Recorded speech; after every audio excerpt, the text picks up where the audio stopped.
Hey friends, Loan here through a 5 minute.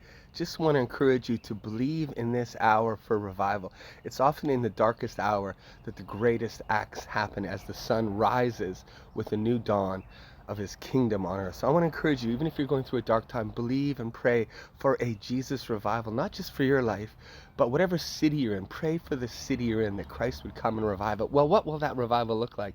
Well, let me give you one picture, at least in Matthew 21. Jesus was reviving cities all the time in the Gospels. Right from the beginning of the Gospels, whole cities were being stirred.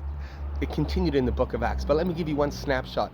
In Matthew chapter 21, we see Jesus riding into a city, and the whole city is stirred as he rides in on a donkey, meek and lowly, it says. Well, here's the first picture. The vehicle of revival isn't going to be some superstar, some proud-filled person or ministry. God's looking for meek and lowly people, meek and lowly ministers who will allow the Christ to come in power on their life. And it's not about how great they are. God's power shows up in our weakness. It's not about the donkey, it's about Christ. He's the one who stirs cities.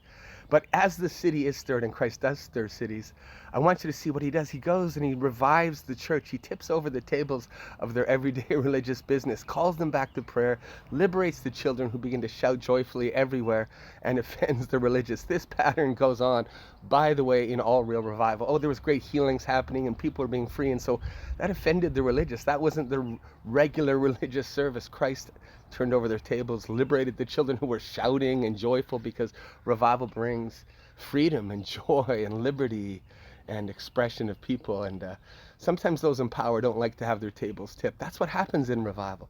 But we don't want to tip any tables. We just want the real Jesus to come, the Jesus of the Gospels. And the revival that comes here in our day on earth as it is in heaven will look like the Jesus of the Gospels revival, because those are the works that are supposed to continue. That's the kingdom. That's our model of revival, the kingdom of heaven on earth with power. So pray that Christ's kingdom comes, no matter whose tables get tipped, and that youth and children would be free and nothing would stop his movement in the church, outside of the church, and entire cities would be stirred saying, who is this? And we say, this is Jesus. Not this is us, not this is our great church, our great ministry, not this is the donkey. No, this is Jesus. Praying for y'all. Be revived. Go after it.